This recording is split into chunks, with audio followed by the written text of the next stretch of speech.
నమస్కారం. ఎంఎం న్యూస్కి స్వాగతం. గత కొన్ని రోజులుగా కూటమి నాయకులు చేస్తున్న విమర్శలకు ధీటుగా సమాధానం ఇచ్చారు కొడవలూరు.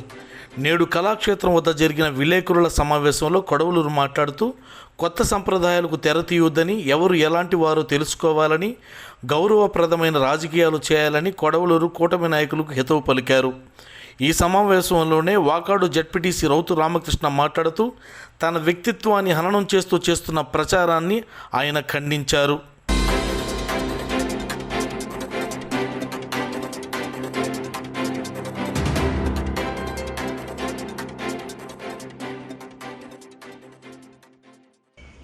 మీడియా మిత్రులందరికీ నమస్కారం. 2024 ఎన్నికలు పూర్తయిన తర్వాత వాకాడు మండలంలో ఉండేటువంటి వైఎస్ఆర్ పార్టీకి సంబంధించినటువంటి ముఖ్య నాయకులంతా వెంటనే ఒక సమావేశాన్ని ఏర్పాటు చేసి ఈ రాష్ట్రంలో ప్రజా తీర్పుని స్వాగతిస్తూ ఎన్నికైనటువంటి ప్రజాప్రతినిధులను అభినందిస్తూ ఈ మండల అభివృద్ధికి అవసరమైతే ఒక ప్రతిపక్షంగా మా సంపూర్ణ సహకారం ఉంటుందని, ఎన్నికలు అయిపోయిన తర్వాత రాజకీయాలు వదిలేసి రాజకీయాలకు అతీతంగా ఈ మండలాన్ని అభివృద్ధి పదం వైపు నడిపించడంలో మీరు సఫలీకృతులు కావాలని ఆశిస్తూ ఒక సమావేశాన్ని పెట్టడం జరిగింది. దాని తరువాత దాదాపు సంవత్సరం పాటు ఎన్ని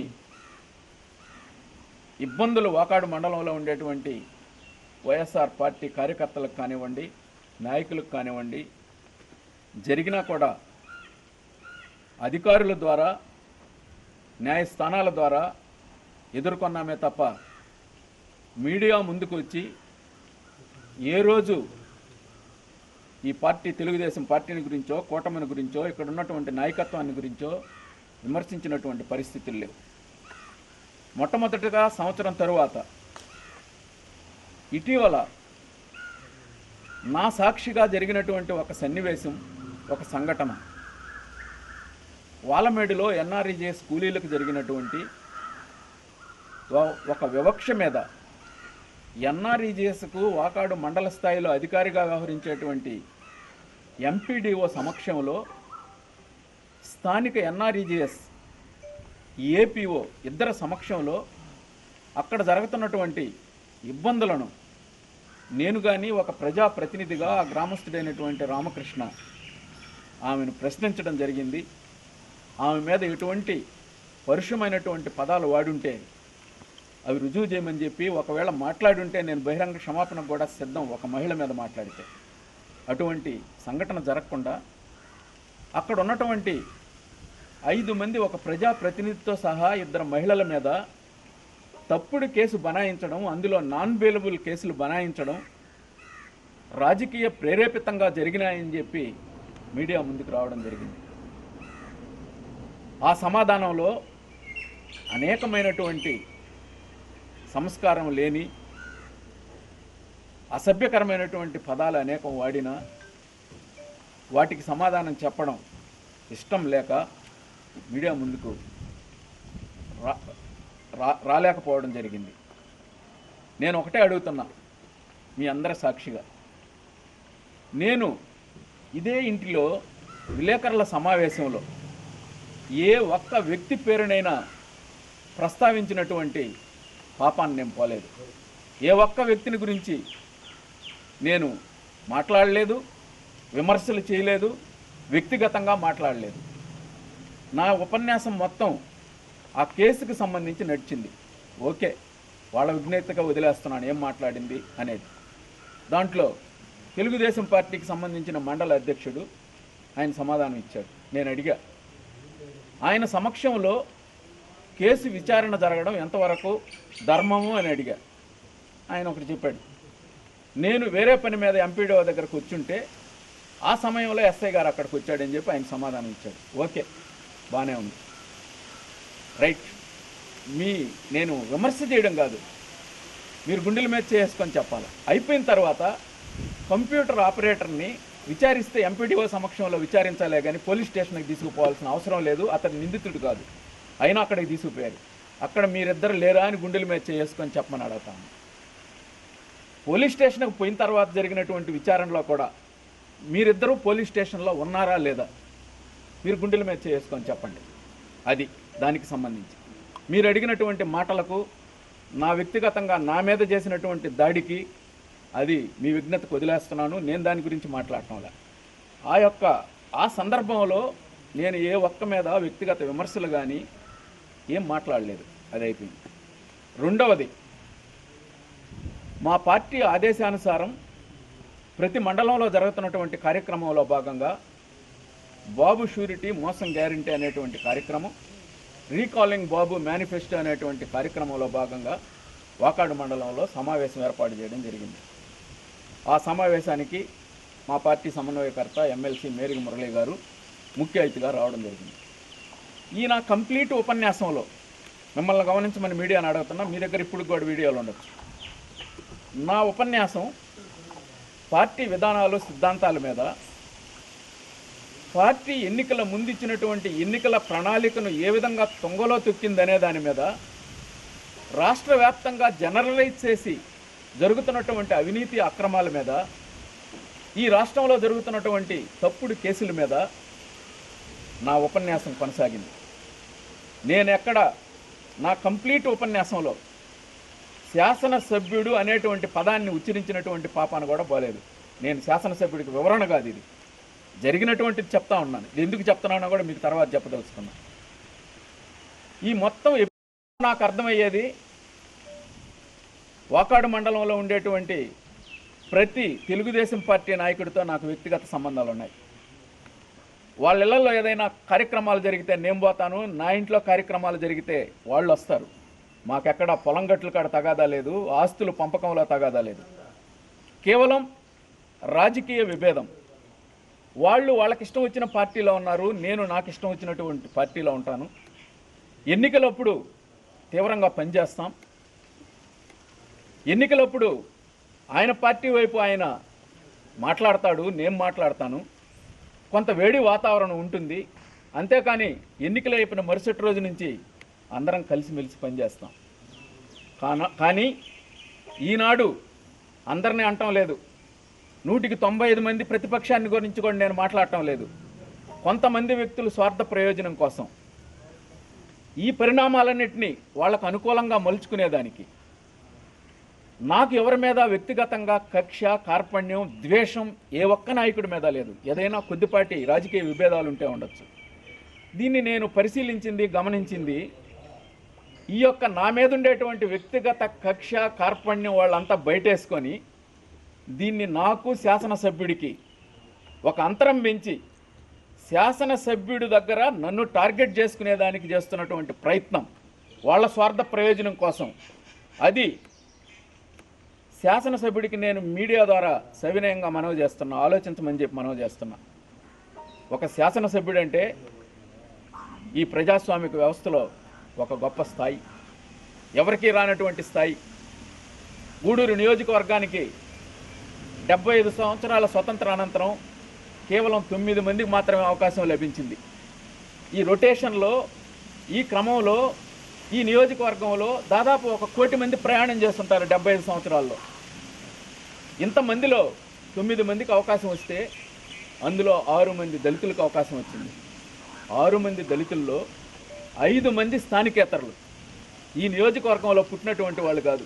1952లో మేర్లపాక మునిస్వామితో మొదలైనటువంటి ఈ శాసన వ్యవస్థ, ఆ తర్వాత పట్రా ప్రకాశ్రావు గారు, దుర్గా ప్రసాదరావు గారు, జోగి మస్తానయ్య గారు, వెలగపల్లి వరప్రసాదరావు గారు, ఈనాటి పాసిం సునీల్ కుమార్ గారి వరకు 6 మంది ఎన్నికైతే 5 మంది స్థానికేతరులు, 3 ఇతర వర్గాల నుంచి పిల్లేటి గోపాలకృష్ణారెడ్డి గారు, వేమారెడ్డి రామచంద్రారెడ్డి గారు, నల్లపరెడ్డి శ్రీనివాసరెడ్డి గారు. ఇవన్నీ ఎందుకు చెప్తున్నామంటే శాసనసభ్యుడి యొక్క గొప్పతనం, అదృష్టం ప్రజాస్వామ్యంలో ఏ ఒక్కరికో వస్తుంది, ఆలోచన చేయమని చెప్పి అడుగుతున్నా. నేను ఇన్ని సంవత్సరాల ప్రజా జీవితంలో ఎన్నో అవతలు చేసినా కూడా ఏ రోజు కూడా పార్టీ సిద్ధాంతం మీద, పార్టీ యొక్క విధానాల మీద మాట్లాడతానే కానీ స్థానికంగా ఉండేటువంటి చిన్నపాటి నాయకుడిని కూడా ఏ వ్యక్తిని పేరు పెట్టి వాళ్ళకి అనేక చరిత్రలు ఉన్నా కూడా నేను ఏ రోజు విమర్శించినటువంటి పాపాన పోలేదు. ఆ సంస్కారమే నాది కాదు. కానీ పార్టీ అన్న తర్వాత సిద్ధాంతాల మీద మాట్లాడతాం, విమర్శలు చేస్తాం, అది ఏ పార్టీ అయినా కామన్. కానీ ఇది వ్యక్తిగతంగా పూసేటువంటి కార్యక్రమానికి శ్రీకారం చుడుతున్నారు కొంతమంది, ఇద్దరు ముగ్గురు వ్యక్తులు. ఇది మంచి పరిణామం కాదు. దీనికి నేనేదో భయపడి వివరణ ఇవ్వటం లేదు. ఈ సాంప్రదాయం మంచిది కాదు, మునుముందు కొనసాగకూడదనేటువంటి ఆలోచనతోనే ఆనాడు మొన్న ప్రెస్ కాన్ఫరెన్స్లో కూడా అనవసరంగా కేసులు పెట్టి ఈ వరవడిని, కొత్త వరవడిని తీసుకురాబాకండి, నిజంగా సత్యం ఉంటే మీరు పెట్టండి, ఏమీ లేని దానికి పెట్టి ఈ సాంప్రదాయాన్ని అలవాటు చేస్తే ఇది మున్ముందు కూడా వచ్చేటువంటి ప్రభుత్వాల హయాంలో కూడా కొనసాగితే ఎవరికీ మంచిది కాదు, ఏ ఒక్కరికి మంచిది కాదు. ఈ సాంప్రదాయం వద్దని చెప్పి నేను మనవి చేసేదానికి ఆ ప్రెస్ కాన్ఫరెన్స్ పెట్టడం జరిగింది. ఈరోజు ఇది కూడా చెప్తున్నాను, ఈ తిట్ల సంస్కృతి, ఈ నీచమైనటువంటి భాష వాడడం, ఇవన్నీ నాకు చేతరాకు కాదు, ఆ భాష తెలియక కాదు, అది నా సంస్కారం కాదు. నేను ఆ స్థాయికి దిగజారను, ఆ భాష మాట్లాడను, ఆ భాషకు వివరణ కూడా నేను ఇవ్వదలుచుకోలేదు. నా మీద వచ్చినటువంటి కొన్ని అలిగేషన్స్, అందులో వాటికి వివరణ ఇవ్వాలనే ఆలోచనలో భాగంగా ఒక వివరణ ఇచ్చేదానికి ఇక్కడికి మిమ్మల్ని పిలవడం జరిగింది. నిన్నటి సమావేశంలో ప్రధానంగా శాసనసభ్యుని గురించి నేను మాట్లాడాను, శాసనసభ్యుడిని విమర్శించాను అన్నాడు. నేను శాసనసభ్యుని గురించి నిన్నటి సమావేశంలో ఏ ఒక్క దగ్గర ప్రస్తావించినటువంటి పాపాన పోలేదు, మొదటిది. ఇకపోతే ఆ సమావేశంలో నాకు ఎందుకు అర్థం కావటం లేదు, కానీ రామ్ కుమార్ రెడ్డిని అట్రాక్ట్ చేసేదానికి ఒక ప్రయత్నం జరుగుతుంది అనేటువంటిది నా ఆలోచన కలుగుతూ ఉంది. రామ్ కుమార్ రెడ్డి ఏమన్నా వీళ్ళకి వచ్చి చెప్పాడా, భక్తవత్సల రెడ్డి నా మీద కుట్ర బన్నుతున్నాడో, గ్రూపులు కడుతున్నాడని వీళ్ళకి ఎవరికన్నా చెప్పాడా, వీళ్ళ దగ్గరికి ఎవరినన్నా ఆయన బాపత్త మనిషిని పంపించాడా? మా ఇంటర్నల్ అఫేర్ 199 ఉండొచ్చు. అసలు మా ఇద్దరికి ఉండాయని ఎవరు చెప్పారు? ఆయన చెప్పాడా, నేను చెప్పానా? చెబితే మేమిద్దరం సఖ్యతగానే ఉన్నాము, నువ్వు లేనివి కల్పించేటువంటి ఒక ప్రక్రియని స్టార్ట్ చేసావు. నేదురుమల్లి బాలకృష్ణారెడ్డి సేవాక్షేత్రం నేను వస్తే అపవిత్రం అయిపోతుందని చెప్పి మాట్లాడుతూ ఉన్నారు. నేదురుమల్లి కుటుంబంతో నా సంబంధం 40 సంవత్సరాలు. అనేక రాజకీయ ప్రయోజనాలు ఆశించేవాడిని అయితే నేను ఇన్ని సంవత్సరాల ప్రయాణం కొనసాగించను. నేదురుమల్లి కుటుంబం నా పట్ల చూపినటువంటి అభిమానానికి 100 వారి యొక్క కుటుంబం పట్ల విశ్వాసపాత్రుడుగా ఉన్నటువంటి వ్యక్తిని నేను. నిస్వార్థంగా ఎటువంటి ప్రయోజనాన్ని ఆశించకుండా, ఏ రాజకీయ ఆర్థిక ప్రయోజనాలు ఆశించకుండా, నా నాయకుడు నాకు ఇచ్చినటువంటి గౌరవం కోసం ఎన్ని ఒడిదుడుకులు ఎదురైనా, ఎన్ని ఇబ్బందులు ఎదురైనా, వారి కుటుంబ సారథ్యంలో ఈనాటికి 40 సంవత్సరాలుగా నడుస్తున్నటువంటి చరిత్ర నాది. మీ చరిత్ర ఇప్పటికి 4 సార్లు మారినోళ్ళు, 5 సార్లు మారినటువంటి చరిత్ర మీది. నేను ఆ కుటుంబం కోసం పనిచేస్తునే దానికి ఇంతకన్నా ఉదాహరణ, చెప్పుకోవాల్సినటువంటి వివరణ అక్కర్లేదు. ఈ ఎపిసోడ్ అంతా చూస్తుంటే నాకు ఒకటి అర్థం అవుతా ఉంది. నేదురుమల్లి రామ్ కుమార్ రెడ్డిని, నేదురుమల్లి కుటుంబాన్ని ప్రసన్నం చేసుకోవడం తెర వెనక వేరే ఆలోచన ఉందేమో. 2029కి ఏమన్నా ఖర్చు వేస్తున్నారేమో ఒక షెల్టర్ కోసం అనేటువంటి ఒక అనుమానం నాకు బలంగా కనపడతా ఉంది. సంతోషం, నేదురుమల్లి కుటుంబానికి ఎక్కువ మంది రావాలని కోరుకునేటువంటి వాడిని, వాళ్ళ స్థాయి ప్రాంతంలో పెరగాలని పెద్ద వాళ్ళతో పోరాటం చేసినటువంటి వ్యక్తిని. సాఫీగా జరగలేదు నా రాజకీయ ప్రయాణం. వీళ్ళంతా నిన్న మాట్లాడిన వాళ్ళు అంతా వాళ్ళ స్థాయి, నా స్థాయి నేను చెప్పుకుంటే తెలిసేది కాదు.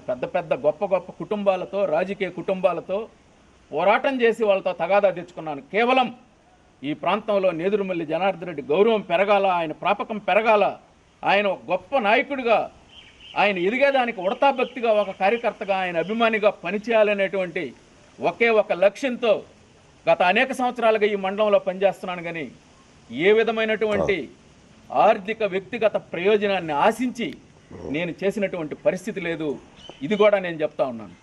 ఇకపోతే నిన్న జరిగినటువంటి సమావేశంలో మా సుధాకరే సూచన ఇచ్చాడు దానికి. అది పార్టీ కార్యక్రమం, ప్యూర్లీ పార్టీ కార్యక్రమం. పార్టీ కార్యక్రమానికి కొన్ని గైడ్ లైన్స్ ఇస్తారు, మాకు ముందే పంపిస్తుంది పార్టీ. ఆ పార్టీ పంపించినటువంటి కార్యక్రమంలో భాగంగా ఏ మండల కేంద్రంలో అయినా, జిల్లా కేంద్రంలోనైనా ఏ పార్టీ కార్యక్రమం జరిగినా రాజశేఖర రెడ్డి గారి ఫోటోకు నివాళులు అర్పించేటువంటి కార్యక్రమంతో మొదలవుతుంది కార్యక్రమం. ఆ కార్యక్రమాన్ని డివైడ్ చేసి నా అభిమాన నాయకుడు నేదురుమల్లి జనార్దన్ రెడ్డి, ఈ ప్రాంగణం నేదురుమల్లి బాలకృష్ణారెడ్డి స్థాపించిందని చెప్పి బాలకృష్ణారెడ్డి ఫోటో, మా నాయన ఫోటో పెట్టుకొని నివాళులు అర్పిస్తే అది కరెక్ట్ అయినటువంటి కార్యక్రమం కాదు. జనార్దన్ రెడ్డి గారి పట్ల నా అభిమానానికి మీ అందరూ చూస్తూ ఉంటారు. ఆయన జయంతి రోజు గత 30-40 సంవత్సరాలుగా నేను రాజకీయాల్లోకి వచ్చింది మొదలుకొని నా అభిమానంతో నేను ఆయనకి ఘనంగా బతికున్నప్పుడు అభినందనలు తెలిపాను.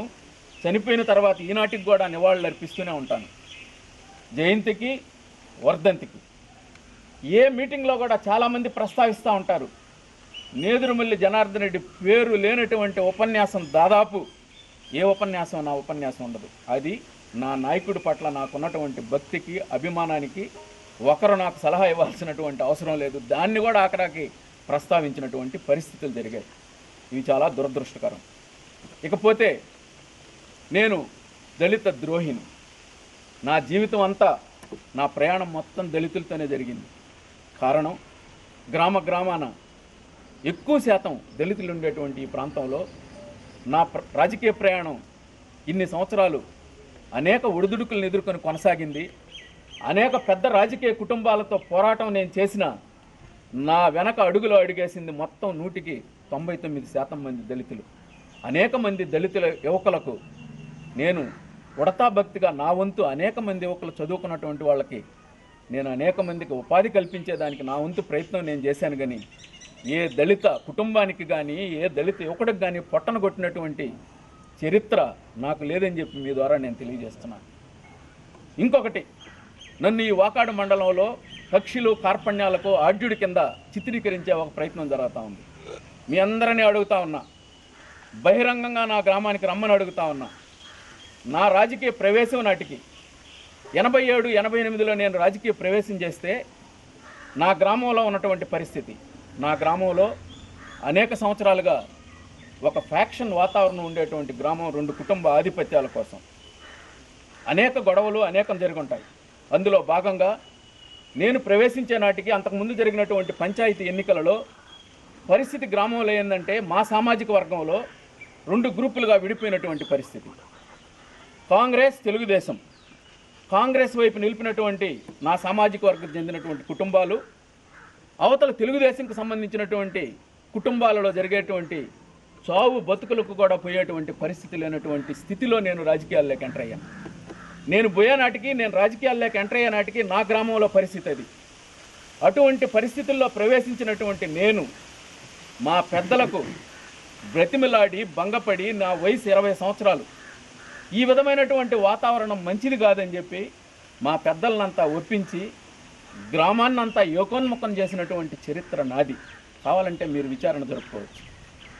నేను కక్షలకు కార్పణ్యాలకు ఆడ్యుడినైతే నా గ్రామంలో శాంతి భద్రతల విషయం ఒక్కసారి ఆలోచన చేయమని చెప్పి అడుగుతున్నా. 2019-24 మధ్య రాజకీయ ప్రేరేపితమైనటువంటి ఒక చిన్న కేసు ఉంటే నేను రాజకీయాల నుంచి దూరం వెళ్ళిపోతాను. నా గ్రామంలో 4 దగ్గర చెప్పిస్తే నేను ఎవరి మీదైనా అక్రమంగా పెట్టానని. గత విలేకరుల సమావేశంలో నా మీద ఒక అక్రమమైనటువంటి అపనిందన వేయడం జరిగింది. నా గ్రామంలో ఉండేటువంటి తెలుగుదేశం పార్టీకి చెందినటువంటి దళిత నాయకుడి మీద కేసులు పెట్టి, తప్పుడు కేసులు పెట్టి వెంటాడానని. మీరు పోలీస్ స్టేషన్లో వెరిఫై చేయొచ్చు, ఆయనైనా చేయొచ్చు. ఆయన మీద ఒక్క కేసు పోలీస్ స్టేషన్లో రిజిస్టర్ అయింటే నేను వేసేటువంటి ఏ శిక్షకైనా నేను సిద్ధపడతాను. ఆయననే కాదు, గ్రామంలో ఈ 5 సంవత్సరాల హయాంలో పట్టుమని 10 మందిని తీసుకొచ్చి, ఇదిగో నా మీద ఈ అక్రమ కేసు పెట్టానని చెప్పేటువంటి వాడు నా గ్రామం నుంచే కదా మొదలు కావాలా? నా గ్రామంలో అటువంటి వాతావరణం ఉందా? ఒక్కసారి ఆలోచించమని చెప్పి మనం చేస్తున్నాం. ఈ మండలంలో ఎక్కడా లేనటువంటి రీతిలో మీరు మాట్లాడుతున్నటువంటి వ్యక్తులు గ్రామాలలోనే హరిజనుల మధ్య చిచ్చు పెట్టి, అదేమంటే నేను అడిగింది ఏంది, రాజకీయ ప్రేరేపితంగా దళితుల మహిళల మీద కేసు పెట్టారని. మీరు అదేదో ఒక కేసుని దానికి పోటీ పెట్టారు. అది రాజకీయ ప్రేరేపితం కాదు.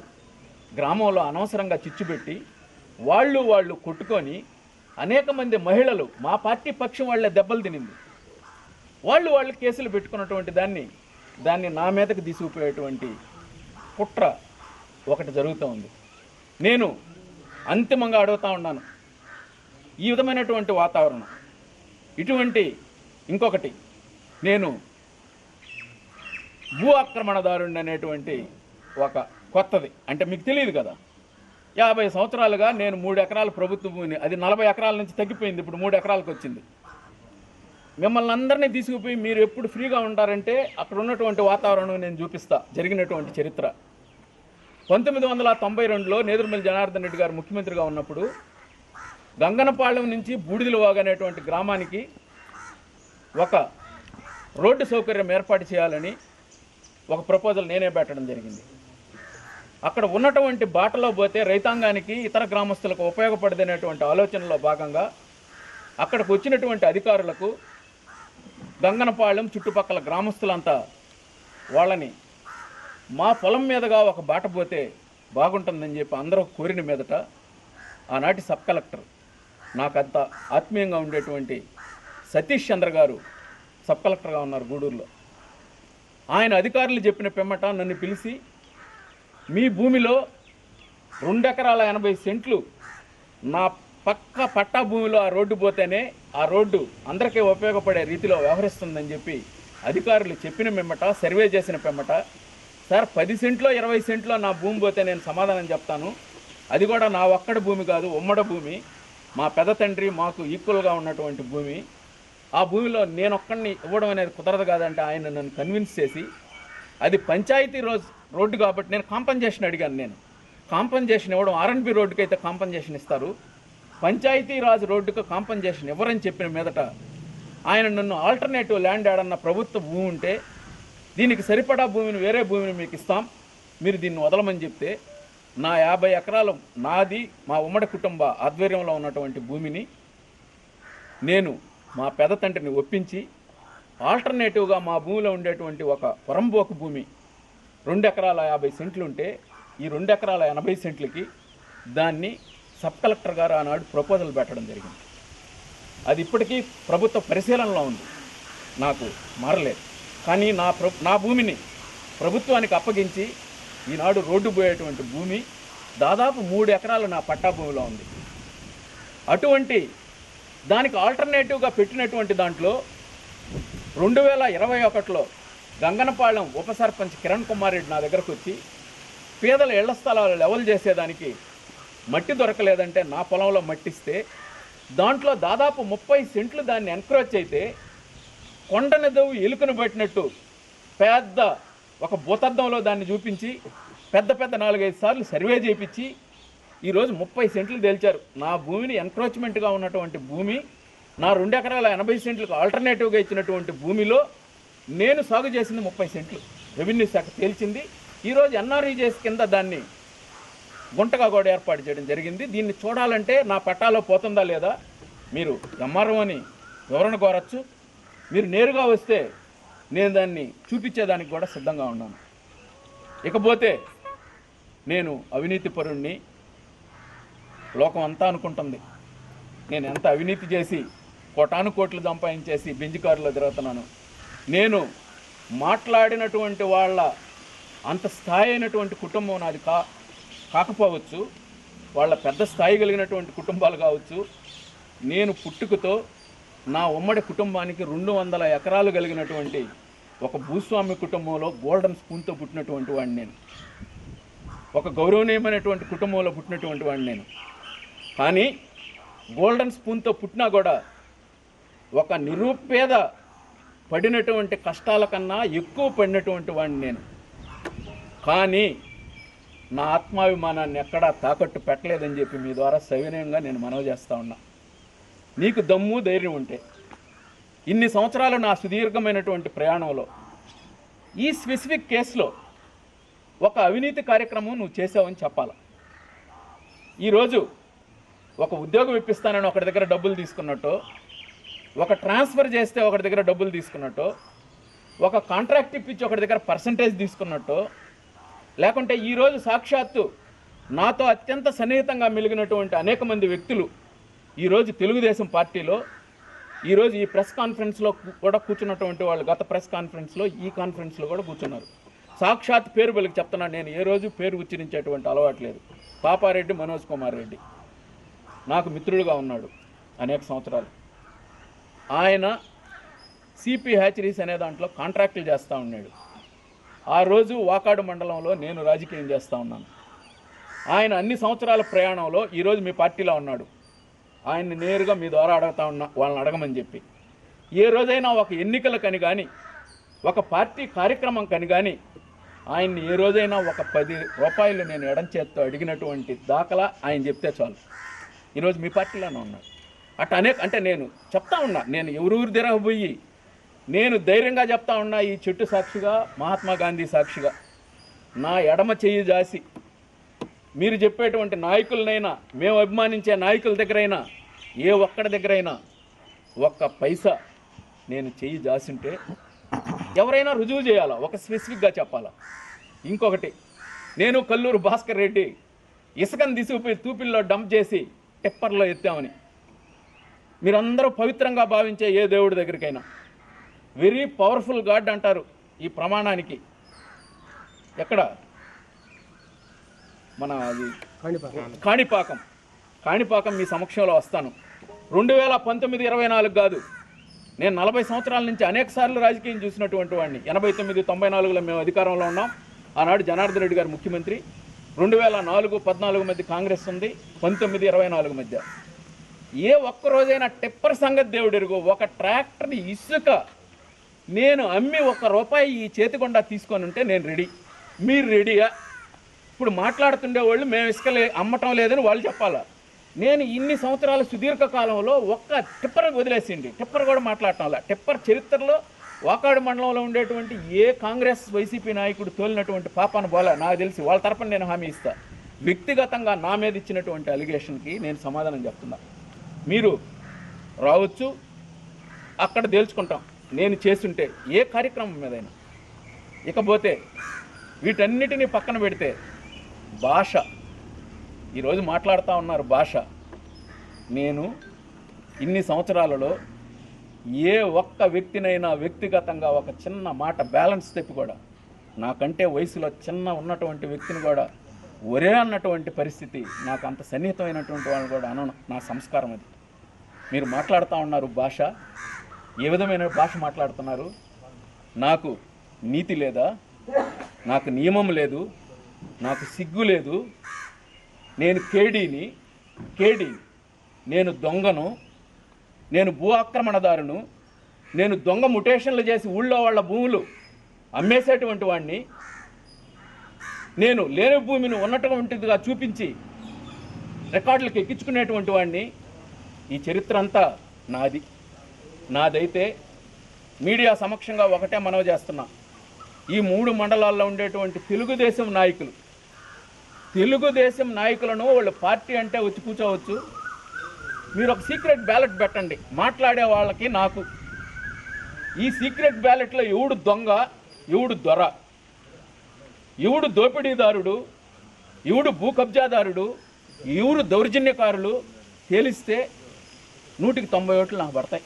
దాంట్లో నాకు ఎటువంటి అనుమానం లేదు. తెలుగుదేశం వాళ్ళ దగ్గర, మా పార్టీ వాళ్ళ దగ్గర నేను కోరటంలో దౌర్భాగ్యకరమైనటువంటి భాష, సంస్కారం లేనటువంటి భాష. నేను ఈరోజు కూడా వాళ్ళ స్థాయికి దిగజారి మాట్లాడను. నాకు చేతరాత కాదు, నేను మాట్లాడించలేక కూడా కాదు. కానీ నేను మీడియాను కూడా సవినయంగా అడుగుతా ఉన్నా, ఇటువంటి అసభ్యకరమైనటువంటి భాషకు మీరు సెన్సార్ పెట్టాలని. నేను మాట్లాడినా, ఎవరు మాట్లాడినా సభ్య సమాజం తలదించుకునేది మీరు హైలైట్ చేసినప్పుడే వాళ్ళు ఇంకొక రోజు తయారవుతూ ఉన్నారు. నేను రాజకీయ వ్యభిచారిని అంట. అసలు నా గురించి మాట్లాడేటువంటి నాకు నైతికత లేదంట, నైతిక హక్కు లేదంట. ఎంత దుర్మార్గమైనటువంటి పదాలు. ఈ పదాలు నేను మాట్లాడలేక కాదు, మీ విజ్ఞతకు వదిలేస్తున్నాను. ఆ పక్కన కూర్చొని చప్పట్లు కొడుతున్నటువంటి కొంతమంది తెలుగుదేశం నాయకులు గుండె మీద చేసుకొని మీ విజ్ఞతకు ఈ దారిలో పోదామా? మనం ఇదే లాంగ్వేజ్ వాడుకుంటూ పోతామా? ఇదే దౌర్జన్యకరమైనటువంటి పోకడలో పోతామా? మీరు ఆలోచించుకోమని చెప్పి నేను అడుగుతా ఉన్నా. ఈ తాటాకు చెప్పుళ్లకు, ఉడత బెదిరింపులకు భయపడేటువంటి వ్యక్తిత్వం కలిగినటువంటి వాడిని కాదు నేను. ఎన్ని ఒడిదుడుకులు ఎదురైనా నా ఆత్మాభిమానాన్ని తాకట్టు పెట్టినటువంటి పాపాన ఎవడిని దిగజారి ప్రతిపక్షంలో ఒక నాయకుడి దగ్గరకు పోయి, అనేక మంది ప్రతిపక్షంలో ఉన్నప్పుడు నన్ను అడిగి లబ్ధి పొందినటువంటి వాళ్ళు అనేక మంది ఉన్నారు. కానీ ఏ ఒక్కడి దగ్గరికి చరిత్రలో ఇంతవరకు నేను పోయినటువంటి పాపాన ఏ రోజు లేదు.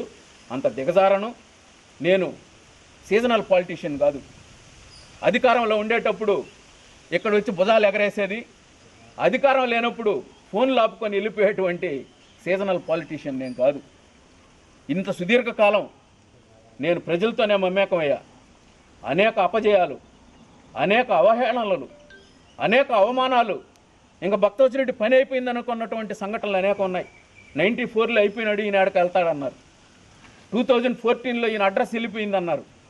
అయినా అన్నిటికీ ఒడిదుడుకులను తట్టుకుని ఎవరైతే నన్ను నమ్ముకొని కొనసాగుతున్నారో వాకాడు మండలంలో ఉండేటువంటి ఈరోజు వైసీపీలో ఉండేటువంటి నాయకులు కానీ మా కార్యకర్తలు కానీ నాకు వీలున్నంత వరకు వాళ్ళకు అండగా, వాళ్ళకు భరోసాగా నా ప్రయాణం కొనసాగిందే కానీ అక్రమ విధానాలను, అవినీతిని ఏ రోజు నేను సత్యహరిశ్చంద్రుడినో శ్రీరామచంద్రుడినో అని చెప్పటం లేదు.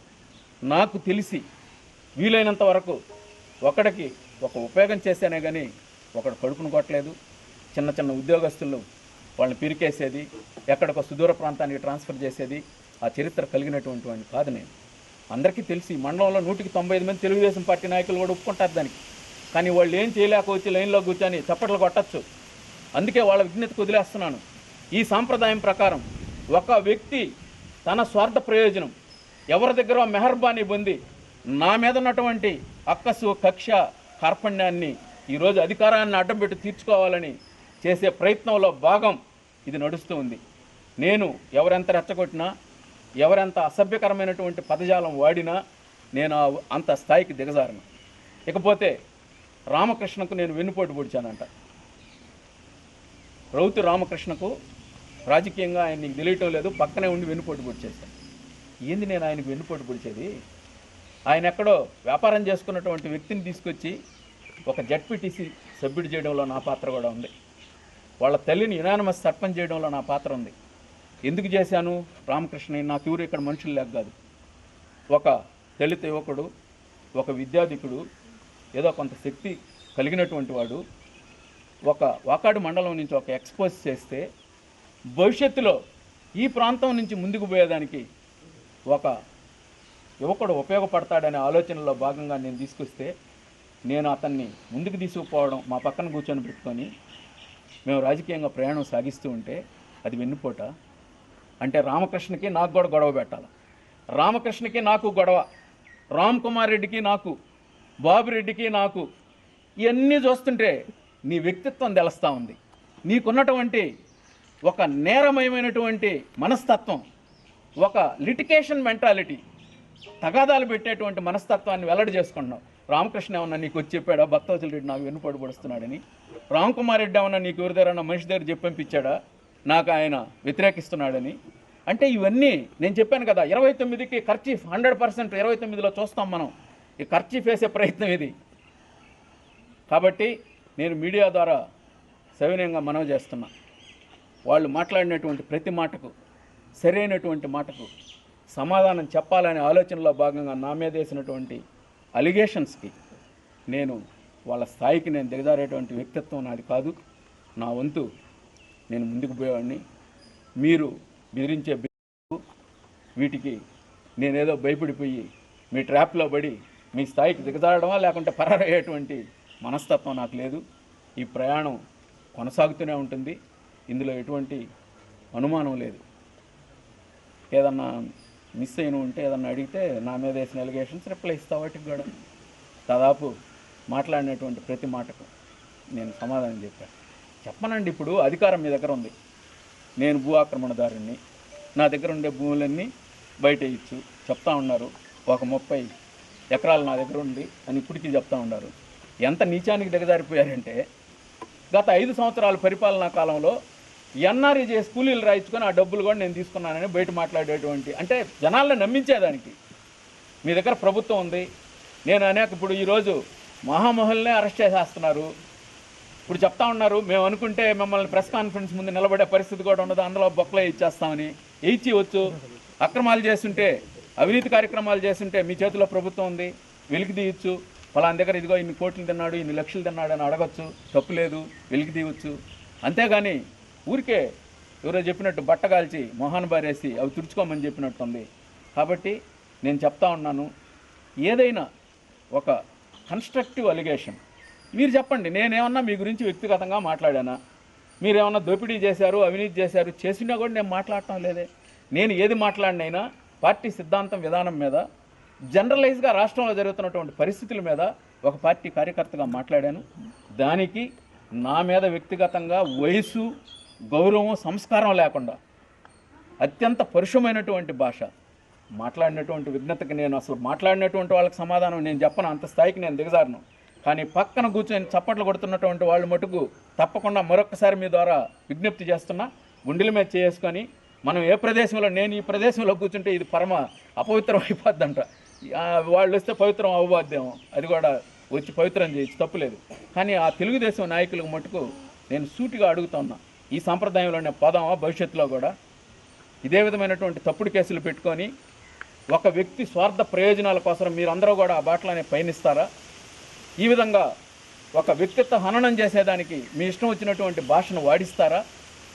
అది సాంప్రదాయం చేసుకుందామంటే ఓకే, అది మీ విజ్ఞతకే వదిలేస్తూ నేను మీ అందరికీ ధన్యవాదాలు తెలియజేస్తాను.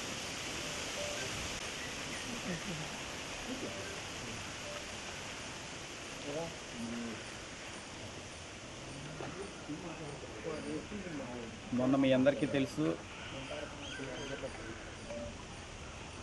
చంద్రబాబు షూరిటీ మోసం గ్యారంటీ అనే కార్యక్రమంలో భాగంగా ఏదైతే నేను ప్రస్తావించానో ఎమ్మెల్యే గారి గురించి, ఏదైతే పల్లెటూరులో కేసులు పెడుతున్నారో ఎస్సీ ఎస్టీల మీద, ఆ కేసులు ఎక్కువైపోతూ ఉన్నాయి, వాళ్ళు ఇబ్బంది పెడతా ఉన్నారని నేను మాట్లాడడం జరిగింది. దానికి కోట, వాకాడు, చిట్టమూరు, చిల్లకూరు, గూడూరు మండలాల్లో మా సోదరులందరూ స్పందించడం జరిగింది. చాలా సంతోషము. నా సోదరుడు దయాకర్ మాట్లాడాడు, అన్నా నువ్వు ఎమ్మెల్యే గారితో క్లోజ్గా రన్ అవ్వలేదా? 100% సునీల్ అన్న నేను సొంత అన్నదమ్ముల్లాగా రన్ అయిన మాట వాస్తవము. ఆయన నాకు అత్యధిక ప్రయారిటీ ఇచ్చిన మాట కూడా వాస్తవము. నేను ఆయనతో సఖ్యతగా ఉండి నడుస్తున్న క్రమంలో నా ఊరోడు, నా బాల్యమిత్రుడు, నా ప్రాణ స్నేహితుడు మోగా ఏడుగొండలనే ఒక వ్యక్తిని ఇదే పురుషోత్తం రెడ్డి అబద్ధపు కేసు పెట్టి స్టేషన్కి తీసుకొచ్చి గందరగోళంగా కొట్టడం జరిగింది. నేను ఆ రోజు విశాఖపట్నం నుంచి వచ్చి చూస్తే ముఖమంతా వాసిపోయి గందరగోళంగా ఉంది పరిస్థితి. దాన్ని చూసిన తర్వాత నేను సునీల్ అన్నతో రన్ కాలేని పరిస్థితి తీసుకొచ్చాడు ఈ పురుషోత్తం రెడ్డి. లేకపోతే చచ్చిపోయే రోజు దాకా సునీల్ అన్నతోనే నేను రన్ అయ్యేవాడిని. సునీల్ అన్న నన్ను అభిమానించాడు, దగ్గరికి తీశాడు, నాకు అత్యధిక ప్రాధాన్యత ఇచ్చాడు. కాబట్టి గత 5 సంవత్సరాల్లో అన్ని మీటింగుల్లో నేను మాట్లాడితే ఏ రోజు కూడా సునీల్ అన్న పేరు ఎక్కడా నేను ఎత్తలేదు. సునీల్ అన్నతో పాటు మధురెడ్డి గారు అన్నా కూడా నాకు అభిమానమే. ఎందుకు అబద్ధం చెప్పాలి? సో నేను మధురెడ్డి గారి పేరు కానీ సునీల్ అన్న పేరు కానీ ఎక్కడ కూడా కనీసం ప్రస్తావించకుండా ఆ గత 5 సంవత్సరాల అధికారంలో నేను నా ప్రసంగాలు ముగించడం జరిగింది. తరువాత ఈ ప్రభుత్వం అధికారంలోకి వచ్చిన తర్వాత రాకముందే ఈ పురుషోత్తం రెడ్డి కక్షల్లో భాగంగా ఎమ్మెల్యే గారి పేరు వాడుకుంటూ ఎమ్మెల్యే గారికి రకరకాల అబద్ధాలు చెప్తూ మా ఊర్లో ఇప్పటికీ దాదాపుగా ఒక 15 మంది మీద కేసులు పెట్టడం జరిగింది. నేను మా ఊర్లో 10 నెలలుగా అధికారంలోకి వచ్చిన తర్వాత ఎన్ఆర్జీఎస్ పనులు పెట్టలేదు. నేను ఏపీఓ గారిని అడిగితే నాకు రాజకీయంగా ఒత్తిడి ఉందని చెప్పింది. నేను కలెక్టర్ గారికి దగ్గరికి వెళ్ళి మా బాధ ఆయనకి చెప్తే ఆయన పని పెట్టాడు. పని పెట్టిన తర్వాత రకరకాలుగా ఇబ్బంది పెడుతుంటే ఎంపీడీ గారికి లెటర్ ఇచ్చాము. నేను అక్కడ గాన ఒక్క బూతు పదం మొదన్న అన్నాడు, అమ్మనా బూతులు తిట్టాడు అని అన్నాడు. ఒక్క బూతు పదం మాట్లాడినా, ఒక అసభ్యకరమైన పదం వాడున్నా, ఈనాడు శరత్ అన్నాడు, స్వర్ణసాగరం విజయ్ ఉన్నాడు, వాళ్ళు పత్రికా విలేకరులుగా ఒక చిన్న తప్పు దొరికినా దాన్ని 100% హైలైట్ చేసి రాసే పరిస్థితి. ఏ విధంగా దొంగ సాక్ష్యాలు చెప్పించారు, ఏ విధంగా కేసులు పెట్టారు అందరికీ తెలుసు. ఈ పురుషోత్తం రెడ్డి అనే ఓడే లేకుండా ఉంటే నేను 100% ఈరోజు కూడా సునీలంతోనే ఉండేవాడిని. ఆ రోజు ఏ విధంగా అయితే తన కక్షల్ని అడ్డం పెట్టుకొని మోగేడలను తీసుకొచ్చి ఎలా కొట్టించాడో అదేవిధంగా ఈరోజు కూడా తన కక్షల్ని అడ్డు పెట్టుకొని సునీల్ అన్నని పేరు వాడుకొని మా అందరి మీద కేసులు పెడతా రావడం జరిగింది. దీన్నే సునీల్ అన్న దృష్టికి తీసుకెళ్లడం జరిగింది. అయ్యా, ఈ విధంగా జరుగుతూ ఉంది, ఇది గమనించండి, లేదంటే 50 సంవత్సరాలు మన జాతి వెనక్కిపోతుంది అని చెప్పాను తప్పించి సునీల్ అన్న మీద అక్కసో సునీల్ అన్న మీద బాధో ఈ రోజుకు కూడా పార్టీలు పక్కన పెడితే సునీల్ అన్న మా అన్న. అదే విషయం మీ మీడియా మిత్రులందరికీ కూడా ఎన్నోసార్లు చెప్పా, పార్టీలు పక్కన పెడితే సునీల్ అన్న మా అన్న అనే విధంగా చెప్పా. కానీ ఈ పురుషోత్తం రెడ్డి ఆ వెటకారం ఏందో, ఆ భాష ఏందో, ఆ నవ్వేందో నాకు అర్థం కాదు. నా చెల్లెలు కూతురు, నా తమ్ముడు, నేను కేసు పెట్టానంటాడు. ఎక్కడైనా బుద్ధుండే మాటలా అని అడుగుతున్నా నేను. ఒక్కసారి పురుషోత్తం రెడ్డికి ఏమన్నా వాళ్ళ చెల్లెల మీద వాళ్ళ తమ్ముడి మీద కేసు పెట్టి అలవాటు ఉందేమో, కానీ నాకు అలవాటు లేదు. యాక్చువల్గా ఏదో ఫ్లెక్సీలు కోసుంటే నన్ను అభిమానించే వాళ్ళు ఏదో కేసులు పెట్టుంటేనో లేకపోతే ఇంకోటి జరుగుంటేనో ఏదో చిన్న జరుగుండొచ్చు. నా తమ్ముడి మీద ఇక్కడ పోలీస్ స్టేషన్కి వెళ్ళండి, ఏ కేసు అయినా రిజిస్టర్ చేసిందేమో చూడండి. ఇంకొకటి, మా చిన్నాయన ఈ రోజుకు కూడా మా చిన్నాయన ఇది ఎక్కడ ఎదురుపడినా మా చిన్నాయన ఏం నాయన అంట నా దగ్గరకు వస్తాడు, ఏం చిన్నాయన అంట నేను మా చిన్నాయనతో మాట్లాడతాను. ఈ పురుషోత్తం రెడ్డి పదే మా తమ్ముడిని రెచ్చగొట్టి వాడిని రకరకాలుగా ఇబ్బంది పెడుతూ వాడిని తప్పుదోవ పట్టిస్తున్నాడు తప్పించి ఇంకొకటి ఏం లేదు. మా ఊర్లో చిన్న గొడవ జరిగిన మాట వాస్తవము. మా చిన్నమ్మకి ఇంకొక చిన్నమ్మకి ఆ గొడవ జరిగిన రోజు నాకు తెలిసో తెలియకో నాది స్విచ్ ఆఫ్లో ఉంది ఫోను. వాళ్ళ సొంత చిన్నమ్మ చిన్నాయన లోపల కనీసం ఫోన్ కూడా ఎత్తడం లేదని ఆ రోజు అందరూ నన్ను తిట్టుకున్న మాట కూడా వాస్తవము. ఆ రోజు ఏం జరిగిందో మీడియా మిత్రులు దయచేసి మా ఊరు ఇక్కడేను వెళ్ళి చూస్తే బాగుంటుంది. కేసులు పెట్టే సంస్కృతి పురుషోత్తం రెడ్డిది. నల్లగారిని పెట్టుకొని 400 మంది గడపని బెదిరించాలనుకునే సంస్కృతి పురుషోత్తం రెడ్డిది. 2005లో RWS పైపులు దొంగలిచ్చి దొంగ కేసులో ఇరుక్కొని భక్తవత్సల రెడ్డి గారు సపోర్ట్ తీసుకున్న వ్యక్తి పురుషోత్తం రెడ్డి. సిపి హ్యాచరీలో ఏసీలు తీసుకొచ్చి దొంగలింపజేసింది పురుషోత్తం రెడ్డి.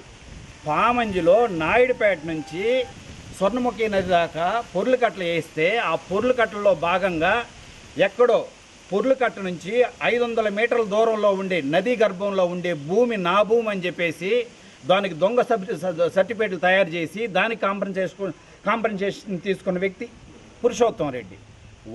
ఈ పురుషోత్తం రెడ్డికి ఫ్యాబ్రికేటెడ్ డాక్యుమెంట్ తయారు చేసే వ్యక్తి ఎవరు? ట్రాన్స్ఫర్ అయిపోయిన ఎమ్మెల్యేలు సంతకాలు పెట్టే వ్యక్తి ఎవరు? నీళ్లలో కిరసనాయిల్ పోసేదో డాక్యుమెంట్ తయారు చేసే వ్యక్తి ఎవరు? బీజేఆర్లో సర్వే నంబర్ 6-7 ఈ సర్వే నంబర్ 6-7 డాక్యుమెంట్లు మార్చి వేరే వాళ్ళకి అమ్మింది ఎవరు? సర్వే నంబర్ 145లో అందలమాల హరిజనవాడ వాళ్ళ భూములు 10 ఎకరాల 75 సెంట్లు దొంగ డాక్యుమెంట్లు తయారు చేసి పెళ్ళేటి సౌజన్య మీద 5 ఎకరాల 75 సెంట్లు ఇంకొకరి మీద 5 ఎకరాలు రిజిస్ట్రేషన్ చేపించింది ఎవరు? Survey number 6 Valamedu, survey number 145 వాగర్రు. ఈ విధంగా రకరకాలుగా డాక్యుమెంట్లు తయారు చేసి దొంగ భూములు అమ్ముకునే వ్యక్తి ఎవరు? మేము ఈ పురుషోత్తం రెడ్డి అంటున్నాడు ఎక్కడ కూడి తింటే అక్కడ నేను కక్కేస్తానంట. అయ్యా పురుషోత్తం రెడ్డి, నువ్వు నీకు తెలుసో తెలీదో నాకు తెలీదు. నా తాత ఆస్తి 1950లో నా 60 ఎకరాలు. ఈరోజు నేను ఒక కోట్ల కంపెనీ ఓనర్ని. నువ్వు తిరిగే కారు ఎక్కడి నుంచి వస్తుంది? నువ్వు వేసుకునే తెల్ల చొక్కా ఎక్కడి నుంచి వస్తుంది? నీకేమన్నా ఉద్యోగం ఉందా? 100 ఎకరాల పొలం ఉందా? ఒక వ్యాపారం ఉందా? ఏమైనా ఉందా? ఒక్కసారి నువ్వు ఏం మాట్లాడుతున్నావో గుర్తిరిగి మాట్లాడితే బాగుంటుందని నీకు తెలియజేస్తున్నాను. నేను కోట్ల కంపెనీ ఓనర్ని. నేను భక్తవత్సల రెడ్డి గారి దగ్గర కూడితిని అక్కడ కక్కేస్తున్నానా? సునీల్ అన్న కాడ కూడితిని అక్కడ కక్కేశానా? భక్తవత్సల రెడ్డి గారు ఏ రోజు కూడా ఏ ఒక్క సలహా నాకు ఇవ్వడు. నేను భక్తవత్సల రెడ్డి గారు చెప్తే ఈయన పాలు తాగే పాపాయిని కాదు. నేను ఒక దుర్మార్గమైన ఆలోచనతో ఈ రాజకీయాలకు రాలేదు. దేవుడి ద్వారా స్థిమితంగా ఉన్నా. కానీ పేదోళ్ళకి కన్నీళ్లు తుడుద్దామని, పేదోళ్ళకి వెన్నుదన్నుగా ఉందామని వచ్చా. నువ్వు మా ఎస్సీకి గొడవలు పెడతావు, కేసులు పెడతావు, కొట్లాటలు, వాళ్ళని భయపెడతావు. ఈరోజు కొట్లాడి పెడతావు, రేపు అవతోడి కాడకు పంపిస్తావు. వాడు నా కాడకు వస్తే కేసు లేకుండా చేస్తావు. నీ విష సంస్కృతి, నువ్వు నల్లగరిని వెంట పెట్టుకొని 400 గడపని బెదిరించాలని నువ్వు చూస్తుంటే అడ్డొచ్చినవాడు నేను. అర్థమవుతుందా? ఇంకోటి ఏదో అంటున్నావు, దమ్ము ధైర్యం ఉంటే వాలమేడు పంచాయతీని కాపాడుక. పురుషోత్తం రెడ్డి, నీకు నేను చెప్తున్నా, వాలమేడు పంచాయతీ నువ్వేం చేయలేవు. జమీన్ కొత్తపాలెం పంచాయతీని నువ్వు గెలిపించగలిగితే ఆ రోజు నువ్వు మాట్లాడు, నేను వింటా. అర్థమవుతుందా? లాస్ట్ ఇయర్ ఏం జరిగిందో నీకు తెలుసు, మీ 12 వార్డులు ఏమైనాయో నీకు తెలుసు. ఈరోజు నేను నా పాటికి నేను గమ్ముగా ఉన్నా. నేను వ్యాపారస్తుడిని, నేను వ్యాపారం చేసుకుంటున్నా. రాజకీయ నాయకుడు ఇసుకలు తోలుకుంటాడు, డే అండ్ నైట్ పోని సంపాదించుకుంటాడు. ఇంకోటి ఉన్నా. నన్ను రెచ్చగొడుతున్నావు, నన్ను కెలకుతున్నావు. నా చెల్లెలు కూతురని నవ్వుతావా? మా చిన్నాయన నవ్వుతావా? నీ వెకిలి భాష ఏంది? నీ కూడిది నీకు అక్కడం ఏంది? ఎక్కడ కూడి ఎక్కడ తిన్నాను నేను? ఎవడి మోచేతి నీళ్ళు తాగను, ఎవడికి చెంచాగిరి చెయ్యను. ఆడ కలెక్షన్ తీసుకొచ్చి ఇక్కడ ఇవ్వను, ఈడ కలెక్షన్ తీసుకెళ్ళి అక్కడ వెళ్ళను. అక్కడ అబద్ధాలు చెప్పుకొని బతికే తత్వం నాది కాదు. నిజాయితీగా ఇంజనీరింగ్ చదువుకున్నా, సొంత కంపెనీ పెట్టుకున్నా, భారతదేశం మొత్తం వర్కులు చేసుకుంటున్నా. నా ఇన్కమ్ ట్యాక్స్ జిఎస్టీ ఒకసారి చెక్ చేసుకో, నా పరిస్థితి ఏందో నీకు తెలుస్తుంది. ఇంత మాట్లాడే నీకు ఒక 100 ఎకరాలు ఉందా, ఒక 100 కోట్ల వ్యాపారం ఉందా, ఒక ఉద్యోగం ఉందా? ఏ విధంగా నీకు డబ్బులు వస్తున్నాయి ఒక్కసారి చెప్తే నీ రహస్యాన్ని మా వాళ్ళందరూ ఫాలో అవుతారు. నువ్వు అనుకుంటున్నావు జమీన్ కొత్తపాలెం జనాలు పాపం చాలా మంచోళ్ళు, నువ్వేం మాటలు చెప్తా వింటారు, కుడిమిస్తే పండగ. కానీ అది వాల్మేడు. నీలాంటి వాళ్ళు 100 మంది వచ్చినా కూడా ఏం వినరు. వాళ్ళ ఆలోచన వాళ్ళకు ఉంటాయి, వాళ్ళ లెక్కలు వాళ్ళకు ఉంటాయి. తప్పకుండా నీలాంటి వాళ్ళకి ఏం సమాధానం చెప్పాలో చెప్పి పంపిస్తారు. నువ్వే చెప్పావు, సవాల్ ఇసిరావు. నేను నీకు చెప్తున్నా, మా ఊరు వదిలేయి. దాన్ని వల్ల కాని పరిస్థితి. జమీన్ కొత్తపాడు నేను నిన్ను ఓడిస్తా, నువ్వు చూసుకో. ఇది పరిస్థితి. నేను ఒకటే నాకు ఎవరు జోలికి పోవడం ఇష్టం లేదు. నా క్యారెక్టర్ని టచ్ చేస్తున్నాడు. అనవసరమైన అలిగేషన్స్ అన్నీ నా మీద పెడుతున్నాడు. నా తమ్ముడి మీద నేను కేసులు పెడతాను, నా చెల్లెల కూతురు మీద నేను కేసులు పెడతాను, మా చిన్నాయన మీద నేను కేసులు పెడతాను. కేసులు పెట్టే సంస్కృతి నీది, గొడవలు పెట్టే సంస్కృతి నీది. నీకు ఏమైనా డౌట్ ఉంటే మీడియా మిత్రులందరూ గత 5 సంవత్సరాల్లో వాలమేడులో నేను ఎన్ని కేసులు పెట్టాను ఒకసారి చూడండి. ఈ సంవత్సరం రోజుల్లో ఎన్ని కేసులు పెట్టారో చూడండి. ఇదే విషయాన్ని గౌరవ ఎమ్మెల్యే గారికి నేను వివరించే విధానంలో ఏమన్నా అటు ఇటు తేడా ఉండొచ్చేమో కానీ 100% కేసులు పెడుతున్నారు. ఎస్సీ ఎస్టీ బీసీల గొంతులు నొక్కుతున్నారని చెప్పిన మాట వాస్తవం. ఇక్కడ ఎవరు చలామణి అవుతున్నాడు? మొన్నటిదాకా పురుషోత్తం రెడ్డి అనే వ్యక్తి ఇక్కడ ఉన్నాడా? ఎలక్షన్కి 3 రోజులు ముందు వచ్చాడు. గెలిచినప్పటి నుంచి నాది అని చెప్పి సామ్రాజ్యం అని చెప్పేసి ప్రతి దగ్గర నాది నాది నాది అని కలెక్షన్లు తీసుకుంటా ఉన్నాడు. మేము ఎక్కడైనా మా జీవితంలో ఈ రోజు కాదు, మేము పుట్టినరోజు నుంచి ఈ రోజు దాకా రామకృష్ణ అనే వ్యక్తి ఎవరి కాడైనా ₹1 తీసుకుంటాడా? ఎవరినైనా అడగతాడా? ఎవరితోనైనా మాట్లాడతాడా? ఏంది పరిస్థితి అనేది ఒక్కసారి అందరూ కనుక్కుంటే చాలా బాగుంటుంది. ఏదైనా మాట్లాడే ముందు ఆలోచించి మాట్లాడితే బాగుంటుంది. నీకు కుల దురహంకారంతో మాట్లాడుతున్నావు. నేను రెడ్డిని కదా, నేనేం మాట్లాడినా చెల్లతాది, అతనిది ఏముందలే అనే ఉద్దేశంతో నువ్వు మాట్లాడుతున్నావు. నువ్వెవడువా అసలు వాల్మేడు పంచాయతీలో? ఎవడో నువ్వు నాకు అర్థం కాదు. నేను రెడ్డిని కాబట్టి నీ పంచాయతీలోకి వస్తా. నువ్వు నా పంచాయతీలోకి వస్తే నేను నీ పంచాయతీలోకి రానా? నా పంచాయతీ వదిలేయి, నువ్వేం చేయలేవు. నీ పంచాయతీని కాపాడుకో. నేను చెప్తున్నా ఈ రోజు నుంచి కొత్తపాలెం పంచాయతీలో ఎక్సర్సైజ్ మొదలుపెట్టా. నువ్వు ఎట్ట ఆపుతావో నేను చూస్తా. ఇప్పుడు నా సోదరులు ఇప్పుడు గూడూరు నియోజకవర్గంలో రెస్పాండ్ అయిన సోదరులందరికీ ఒకటే విజ్ఞప్తి. ఎమ్మెల్యే గారు పేదలందరికీ సహాయపడుతున్నాడు, పేదల పాలిటి దేవుడు అని చెప్పేసి మీరందరూ చెప్పడం జరిగింది. నేను కూడా కోరుకుంటున్నా, సునీల్ అన్న దేవుడు కావాలని కోరుకుంటున్నా.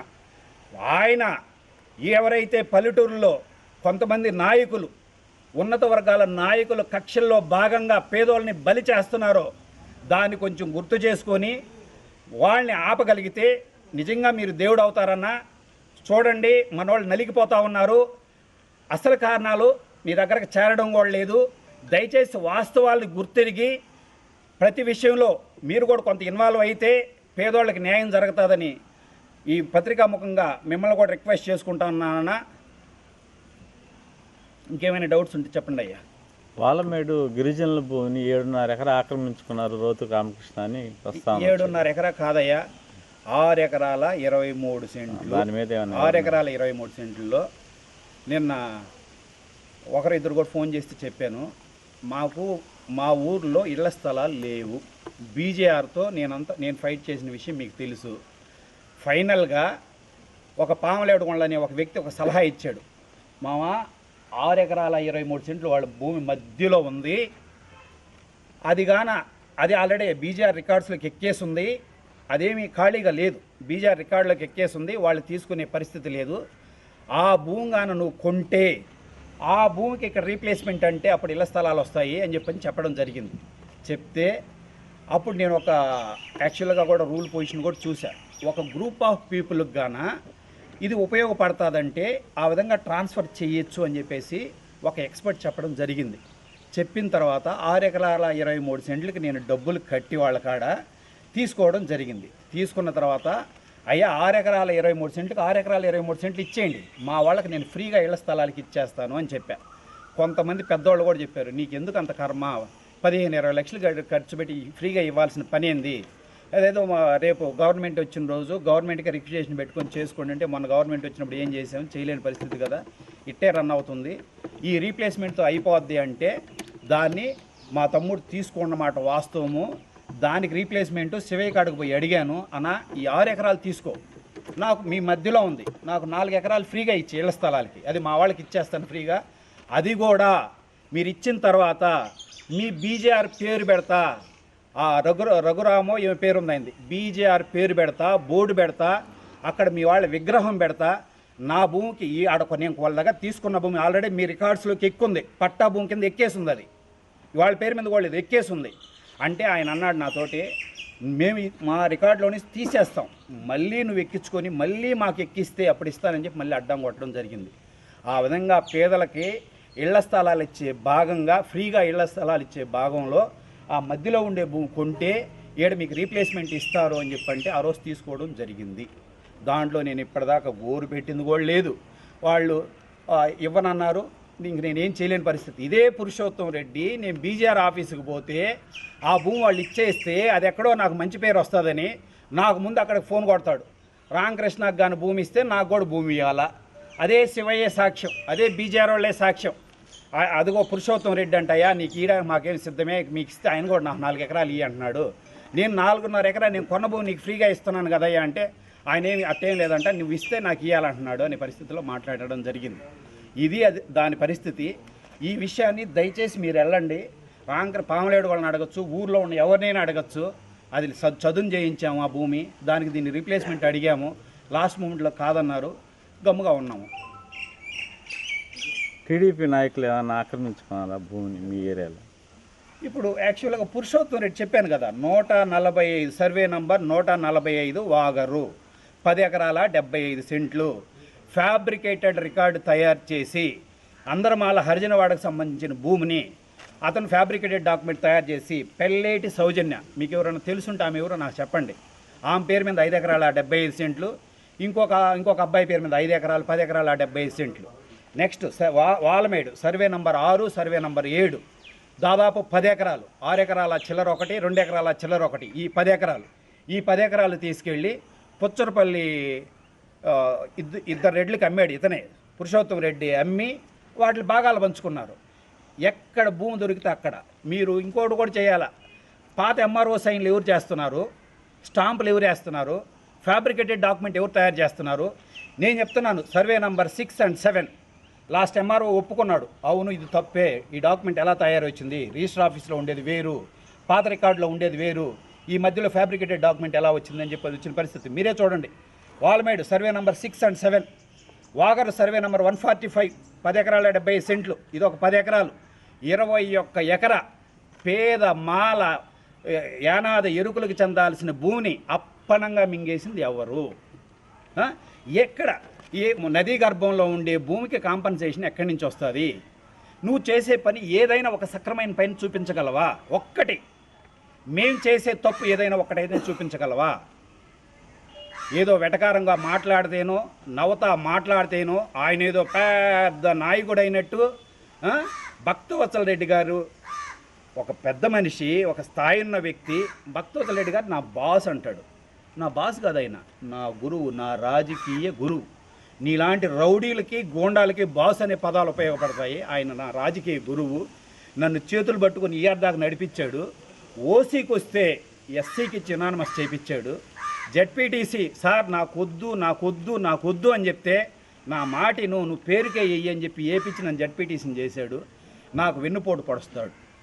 నేనేమన్నా అంత అజ్ఞానినా? నేను ఎంటెక్ చదువుకున్నాను, భారతదేశంలో 15 సంవత్సరాలుగా వ్యాపారం చేస్తున్నాను 2010 నుంచి. నాకు తెలియకుండా నన్ను నా గురువు పొడస్తాడని చెప్పి మా మధ్య విభేదాలు విద్వేషాలు రెచ్చగొట్టే పరిస్థితి. ఆయన బీజేఆర్ విషయంలో ఎంత ప్రయత్నించాడో ఏం చేశాడో నాకు తెలుసు. ఏ రోజు కూడా భక్తవత్సల రెడ్డి గారు దిగజారి ఫోన్ చేయడు. మాకు బాధే ఆయన మీద. కానీ ఆయన రాయల్టీని మనం కాదనలేం. అయినా కూడా నా కోసం 10 సార్లు ఫోన్ చేశాడు బీజేఆర్ వాళ్ళకి. మాట్లాడే ఆయన శక్తి వంచన లేకుండా ప్రయత్నం జరిగింది. కానీ నువ్వే స్వయంగా శివయ్యకి లేనిపోని మాటలు చెప్పి ఆ బీజేఆర్ వాళ్ళకి మాటలు చెప్పి అన్యాయంగా బ్లాక్మెయిల్ చేసి దాన్ని ఆపడం జరిగింది. అది తెలుసుకోలేంత అమాయకుడు నేను కాదు కదా. ఈరోజు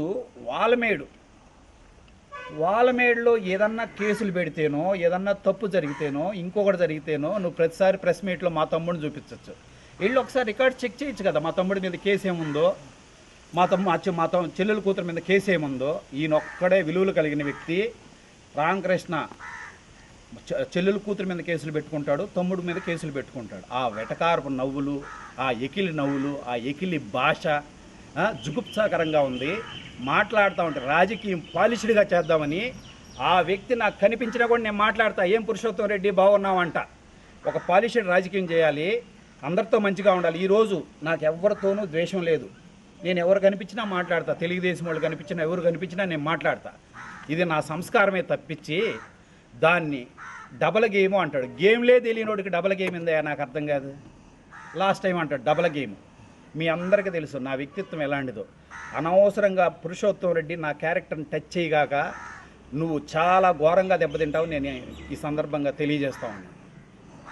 మీ మీద అవినీతి ఆరోపణలు చేశారు కాబట్టి వాళ్ళది ఇప్పుడు మీరు వెలికి తీశారు. గతంలో ఎందుకు మీరు?